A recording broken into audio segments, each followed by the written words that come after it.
Il y a une autre personne qui se trouve peut-être dans cette salle, qui s'appelle Mélanie Cataldo. Est-ce qu'elle est là? Ah, elle est là. Bonjour, donc vous avez lancé l'entreprise Planète Sésame 92.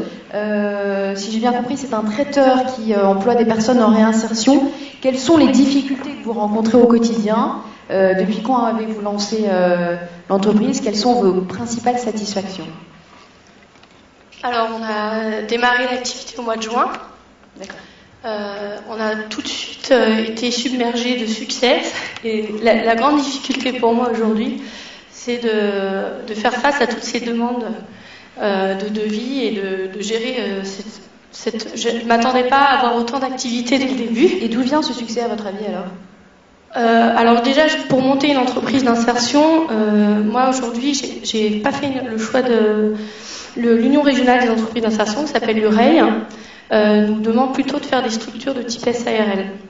Donc moi j'ai créé une SARL à capital variable et on a 11 associés, dont des associations, dont le réseau COCAN, dont Jean-Guy Henkel est directeur. Et donc déjà on part avec beaucoup de partenaires au niveau des personnes qui sont associées au capital et tous les partenaires financiers, à savoir Crédit Coopératif, Haute-Seine Initiative, des fondations privées, du groupe Vinci, des assurances massives. Et tous ces gens-là, en fait, vu qu'ils mettent de l'argent dans l'entreprise pour investir dans le matériel de cuisine, dans notre camion, dans le matériel de bureau, en fait, ils vont faire du bouche à oreille. Et j'ai même pas besoin de faire de commercial, parce qu'on fait appel à tellement de partenaires pour créer une petite entreprise. Ça, c'est aussi la difficulté d'entrepreneuriat social, c'est que moi, je suis partie de rien et il fallait que je trouve des financements. Donc, c'est beaucoup de dossiers de subvention, beaucoup de temps pour monter tous ces dossiers et beaucoup d'efforts, beaucoup de nuits blanches. Et finalement, le fait de faire tous ces dossiers, on rencontre plein de gens et c'est ces gens-là qui vont faire qu'on va avoir plein de demandes, parce que ça se fait tout seul en bouche à oreille. Moi, par exemple, le groupe Vinci, ils sont très présents là où je suis à Nanterre. La Massive va j'attends une commande du Crédit Coopératif, ce serait bien un jour, j'en ai toujours pas eu. Parce qu'on est à Nanterre. On se voit tout à l'heure. Voilà. Donc nous, on est donc conventionné entreprise d'insertion. On a été conventionné au mois de décembre 2008.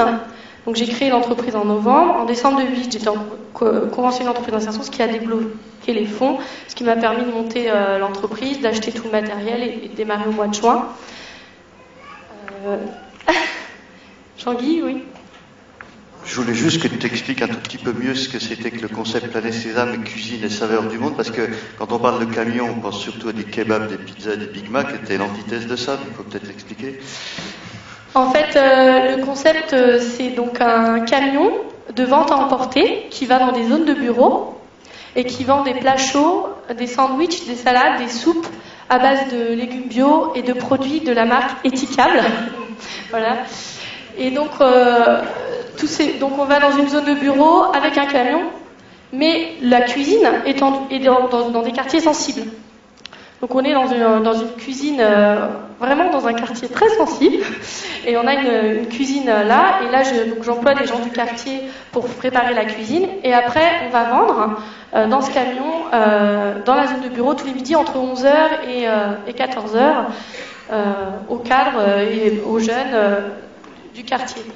Et donc ça n'a rien à voir avec des kebabs. C'est des plats chauds de type cuisine. On privilégie la cuisine du monde parce que les gens qu'il y a dans le quartier, on a des richesses du monde entier. Donc on fait de la cuisine asiatique, de la cuisine africaine, de la cuisine orientale, de la cuisine française. Ça va être la tagine d'agneau, ça va être la blanquette de veau et puis le tiboudième africain. Et donc c'est simple, un salarié qui vient manger une première fois au camion le midi, il est acquis définitivement pour tous les jours de la semaine. C'est-à-dire, moi, j'ai des cartes de fidélité en papier recyclé et des chèques de bière.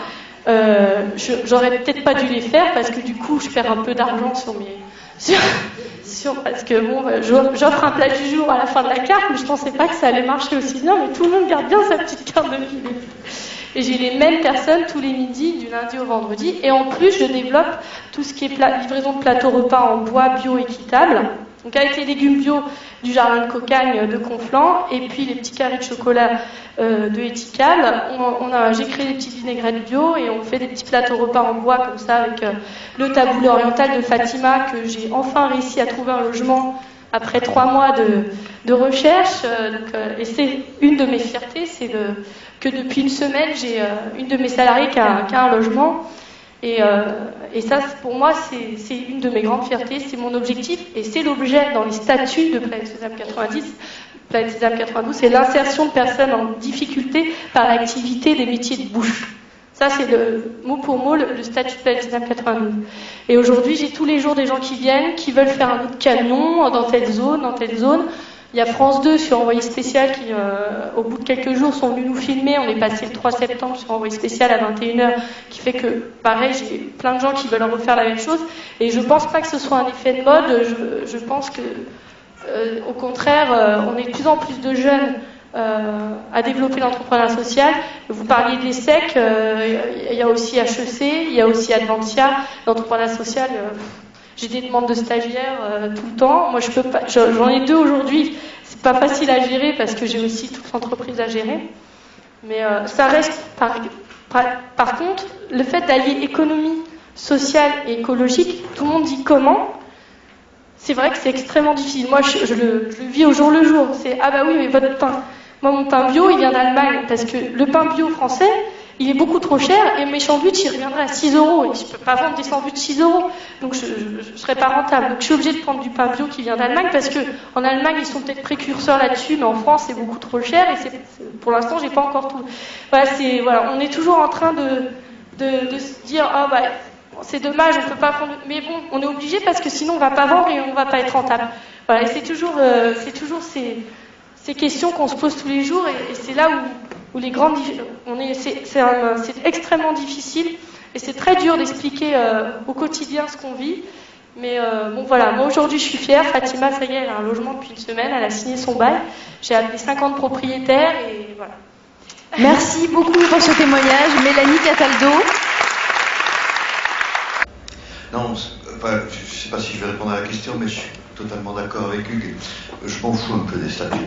Ce qui m'intéresse à un moment donné, c'est une belle idée, un concept comme celui de Planète Sésame, si je prends cet exemple-là, c'est qu'au-delà de ce que fait Mélanie à Nanterre et 4 ou 5 autres en France pour le moment, notre job au réseau Cocagne, ça va être de dire si c'est une belle idée, si c'est une nouvelle forme de restauration qui semble intelligente, comment on va pouvoir la dupliquer. À la limite, là on est passé, parce qu'on était pressé par le temps, on est passé par ce statut-là, on pourrait tout à fait envisager de passer par d'autres statuts. On a beaucoup parlé je me suis concentré tout à l'heure un petit peu sur le pourquoi, là sur le comment, comment on va s'y prendre. Moi, ce que je sais, c'est qu'on a envie de faire une alimentation de qualité, on a envie que des femmes issues de l'immigration dans les quartiers qui ont au moins ce talent de cuisinière puissent trouver un job à travers des activités de cette nature. On a envie de travailler sur ce type de concept-là. On a envie de dupliquer ça. On a envie de le multiplier parce que si c'est intelligent de faire un camion à Nanterre, ça sera peut-être pas forcément intelligent de le faire à Lorient, ça prendra un peu une autre forme.